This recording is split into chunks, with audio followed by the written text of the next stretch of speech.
Jack Ma जो 2020 में पूरे एशिया के रिचेस्ट पर्सन थे, उनको अचानक से चाइनीज गवर्नमेंट के द्वारा पूछताछ के लिए बुलाया जाता है और फिर उनको अगवा कर लिया जाता है। मिस्टर गुई, जो कि चाइना में एक बुक पब्लिशिंग कंपनी के ऑनर हैं, जब वो हॉलिडे के लिए थाईलैंड आते हैं, उन्हें वहां से किडनैप कर लिया जाता है। ऐसे कई केसेस हैं चाइना में जिन्हें चाइना की रिच पर्सनालिटीज को शी जिनपिंग की गवर्नमेंट गायब करवा चुकी है। पर चाइना में ही ऐसा क्यों होता है? यूएसए, यूके और भारत में ऐसा क्यों नहीं होता? यह भी हम इस वीडियो में डिस्कस करेंगे। चाइना में ऐसा होने का कारण इनकी पॉलिटिकल आइडियोलॉजी है जो मार्क्सिज्म लेनिनिज्म से प्रेरित है। मार्क्सिज्म लेनिनिज्म और कुछ नहीं, यह सिर्फ दो व्यक्तियों के नाम से निकाले गए दो वर्ड्स हैं। मार्क्सिज्म की बिलीफ कार्ल मार्क्स से आई है। कार्ल मार्क्स एक जर्मन फिलोसोफर थे और वो उस समय बड़े हुए जब इंडस्ट्रियल रेवोल्यूशन का दौर चल रहा था। इंडस्ट्रियल रेवोल्यूशन में काफ़ी अच्छे काम हुए, जैसे कि नई मशीनों की इन्वेंशन होना, इकोनॉमिक ग्रोथ होना और इनकम स्टेबल होना। इसी दौर में लाइट बल्ब, स्टीम इंजन और भी कई तरह की मशीनों की इन्वेंशन की गई जो आज भी ह्यूमन स्पीसीज के लिए बेनिफिशियल साबित हो रही है। लेकिन इसमें एक चीज जो बहुत ही गलत हो रहा था, ये वो कि इन फैक्ट्रीज में काम करने वाले मजदूरों का शोषण। इन फैक्ट्रीज में जो लेबर्स काम करते थे वो बहुत ही खराब हालत में काम करते थे। इन फैक्ट्रीज के ऑनर्स अमीर लोग थे। लेबरर से ज़्यादा काम करवाया जाता था और उन्हें उतना ही पैसा दिया जाता था जिनसे वो कि सिर्फ जिंदा रह सके। इंडस्ट्रियल रेवोल्यूशन के दौरान अमीर और गरीब में काफ़ी दूरी बढ़ चुकी थी। अमीर के पास सारा ऐशो आराम था, लेकिन वहीं गरीब का शोषण हो रहा था। कार्ल मार्क्स यह सब देखते हुए बड़े हो रहे थे। तब उन्होंने एक किताब लिखा जिसमें कम्युनिज्म की विचारधारा को मेंशन किया गया।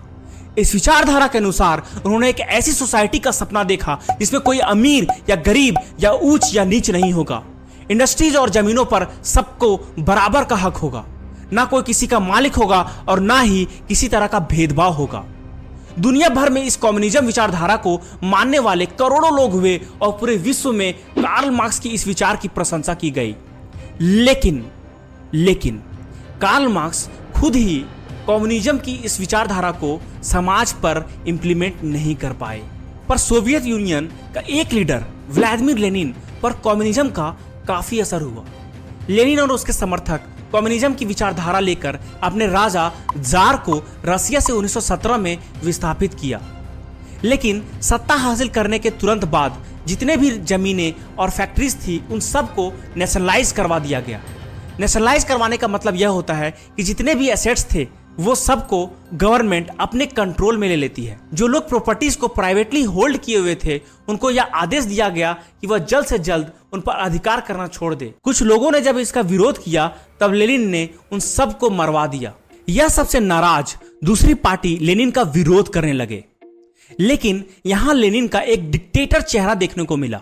उन्होंने 1917 में चेका पुलिस का गठन किया, जिनकी ड्यूटी ही होती थी कि कोई भी अगर गवर्नमेंट के खिलाफ बात करे, अगर कोई भी लेनिन के खिलाफ बात करे, तो उन्हें ढूंढा जाए और या तो उसे अरेस्ट किया जाए, नहीं तो मार दिया जाए। मीडिया और प्रेस को भी यह इजाजत नहीं थी कि वह गवर्नमेंट के खिलाफ कुछ भी बोल सके या लिख सके। प्रेस में वही आर्टिकल छपते थे जो लेनिन की गवर्नमेंट अप्रूव करती थी। 4 साल के बाद 1921 में लेनिन के पार्टी के अलावा सारी पॉलिटिकल पार्टीज को बैन कर दिया गया।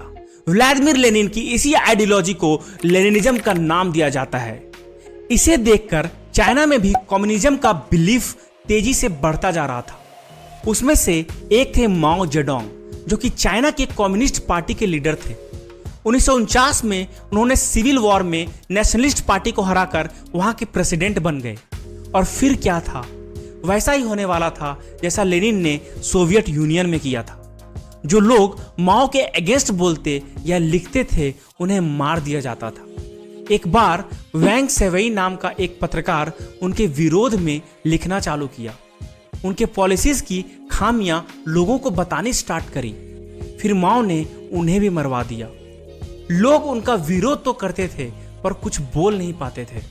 1956 में माओ ने 100 फ्लावर कैंपेन लॉन्च किया, जिसमें उन्होंने लोगों से कहा कि गवर्नमेंट अपने पॉलिसीज में सुधार करना चाहती है। लोग अपनी राय रखें और बताएं कि गवर्नमेंट की कौन सी पॉलिसी उन्हें अच्छी नहीं लगती। इसके बाद लाखों लोगों ने उन्हें और उनके पार्टी को क्रिटिसाइज करना शुरू कर दिया। पर गवर्नमेंट को खुद सुधारना तो दूर की बात थी, माओ ने उन लाखों लोगों को मरवा दिया जो उनके पार्टी और उनको क्रिटिसाइज किए थे। फिर फरवरी 1958 का वक्त आता है जब माओ ने the great leap forward movement को स्टार्ट किया। इस मूवमेंट का मकसद यह था कि एग्रीकल्चरल प्रोडक्शन को बढ़ाया जाए और देश में इंडस्ट्रियलाइजेशन हो। माओ का इंटेंशन तो बहुत अच्छा था, पर वो इसे अच्छे तरीके से इंप्लीमेंट नहीं कर पाए।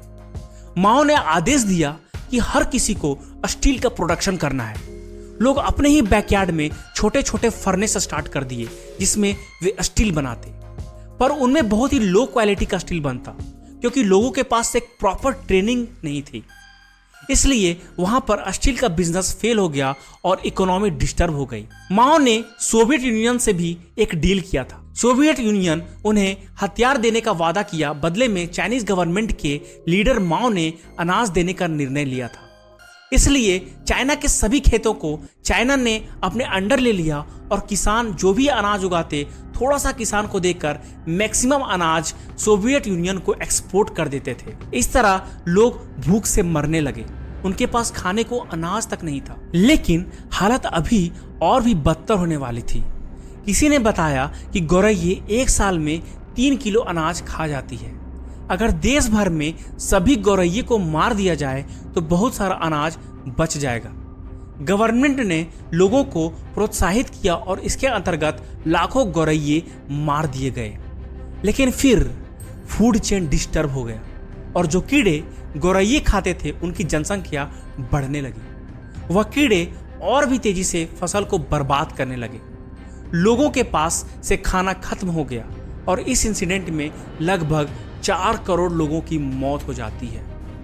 पहले तो यह डेटा चाइना के लोगों से और दुनिया से छुपाई गई, लेकिन उनके पार्टी की एक लीडर लियू शाओकी ने यह सच लोगों को बता दिया और फिर माओ ने उसे भी मरवा दिया। अगर हम चाइना की प्रेजेंट की बातें करें तो आज भी यही होता है जो उस समय होता था।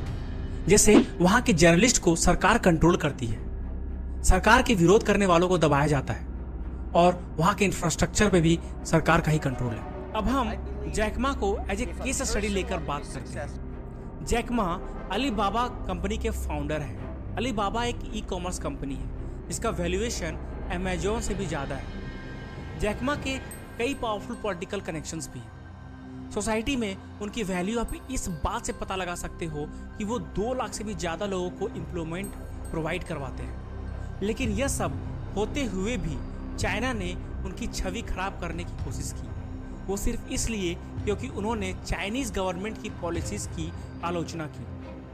जैक मा ने संघाई की एक कॉन्फ्रेंस में कहा कि चाइना की फाइनेंशियल रेगुलेटरी सिस्टम पुरानी हो चुकी है, उन्हें अपने पॉलिसीज में बदलाव कर लेने चाहिए ताकि बिजनेसेस को और सपोर्ट मिल सके। उन्होंने चाइनीज की बैंकिंग पॉलिसीज को यूएसए से कंपेयर किया और स्मॉल बिजनेसेस और एंटरप्रेन्योर्स को सपोर्ट करने की बात कही। जैक मा को यह नहीं पता था कि यह स्पीच उनकी आखिरी स्पीच हो सकती है। फिर जैक मा को पूछताछ के लिए बुलाया जाता है और उन्हें सरकार के द्वारा नजरबंद कर दिया जाता है। पर कुछ एक्सपर्ट्स का यह मानना है कि इनके गायब हो जाने का वजह एंट ग्रुप था, जो एक फिनटेक कंपनी है। यह कंपनी इन्होंने 2004 में स्टार्ट किया था। आज इस ऐप के यूजर्स 100 करोड़ से भी ज्यादा है। लोग हर छोटी छोटी ट्रांजैक्शन के लिए इसे यूज करते हैं। यह वैसा ही है जैसे कि गूगल पे, फोन पे या पेटीएम, जो जिस तरह से हम भारत में यूज करते हैं। यह ऐप की पॉपुलैरिटी अब इतनी ज्यादा बढ़ गई थी कि लोग बैंकों से पैसा निकालकर इस ऐप के वैलेट में रखने लग गए थे। चाइनीज गवर्नमेंट को यह डर लगने लगा था कि देश का पैसा इन ऐप के फाउंडर्स के हाथों में ना चला जाए। इसलिए गवर्नमेंट ने अपने पॉलिसीज में चेंज किया और एंट ग्रुप को $1.1 बिलियन का फाइन भी लगा दिया। फिर जैक मा पे कई आरोप भी लगाए गए। अब बात करते हैं रैन जिंगयांग की, जो कि चाइना के सबसे बड़े रियल एस्टेट टाइकून थे, जो कि वो सिर्फ वेल्दी ही नहीं थे बल्कि उनका पॉलिटिकल इन्फ्लुएंस भी बहुत अच्छा था। इनके पिता रेन क्वानसेंग चाइना के वाइस मिनिस्टर थे। रेन क्वानसेंग 12 मार्च 2020 को गायब हो गए। आप इनकी पॉपुलैरिटी का इस बात से पता लगा सकते हैं कि सीना वीबू में इनके 37 मिलियन फॉलोअर्स थे। सीना वीबू चाइना का ट्विटर जैसा एक माइक्रो ब्लॉगिंग प्लेटफॉर्म है। अपने ब्लॉग में वह वेस्टर्न कल्चर और इंडिपेंडेंट थिंकिंग को भी काफी बार डिस्कस किया करते थे। इनके गायब होने की वजह बस इतनी सी थी कि वह गवर्नमेंट को कोरोना को अच्छे से हैंडल ना करने की वजह से क्रिटिसाइज किया था। और कुछ दिन के बाद कोर्ट ने सिर्फ एक ट्रायल करने के बाद ही ब्राइबरी और करप्शन के चार्जेस में इन्हें 18 साल की सजा दे दी और 5 करोड़ रुपए का जुर्माना भी लगा दिया। मिस्टर गुई, जो चाइना के बुक पब्लिशर कंपनी के ऑनर हैं, वो अपने बुक्स में freedom of speech, controversial topics और चाइना की कम्युनिस्ट पार्टी के बारे में बात करते हैं। जब वो थाईलैंड घूमने आए थे तब उन्हें चाइनीज गवर्नमेंट ने अगवा कर लिया और उन्हें 10 साल की सजा हो गई। चाइनीज एजेंट्स ने यह एलिगेशन लगाया कि वो सेंसिटिव इंफॉर्मेशन देश के बाहर प्रोवाइड करता था। इसी तरह से जियो जियानहुआ, जो कि बिलियनर फिनेंशियर हैं, उन्हें हांगकांग के होटल से अरेस्ट कर लिया जाता है और 13 साल के लिए जेल भेज दिया जाता है। ये जियानबिंग, गुओ गुआनचैंग, ऊ स्याओही, ऐसे और भी कई नाम हैं। पर अब सवाल यह उठता है कि अमेरिका और भारत जैसे देशों में यह क्यों नहीं होता। उल्टा इन देशों में बिजनेसमैन ही पॉलिटिशियन पर ज्यादा दबाव डालते हैं। ऐसा इसलिए क्योंकि यूएसए एक कैपिटलिस्ट कंट्री है और कैपिटलिज्म में गवर्नमेंट का बैंकिंग, लैंड और बिजनेस पर लिमिटेड कंट्रोल होता है। पर वहीं चाइना में कम्युनिज्म है, जहां पर गवर्नमेंट ही बिजनेस और इकोनॉमी पर कंट्रोल की हुई है। चाइना एक वन नेशन पार्टी है जो कि कम्युनिस्ट पार्टी ऑफ चाइना के नाम से जानी जाती है और यही पार्टी सब कुछ देखती है। वह कुछ भी करे लेकिन वही जीतेगी, वही सत्ता में रहेगी। लेकिन यूएसए में ऐसा नहीं है। यूएसए और भारत जैसे देशों में डेमोक्रेसी है, जहां पे एक से ज्यादा पार्टी है और हर पार्टी को इलेक्शन में जीतने के लिए पैसों की जरूरत होती है ताकि वो कैंपेनिंग कर सके और एडवर्टाइजिंग कर सके। और मोस्ट ऑफ द केसेस में यह पैसा बिजनेसमैन ही फंड करते हैं, इसलिए कुछ हद तक पॉलिटिशियंस को बिजनेसमैन की बात माननी पड़ती है।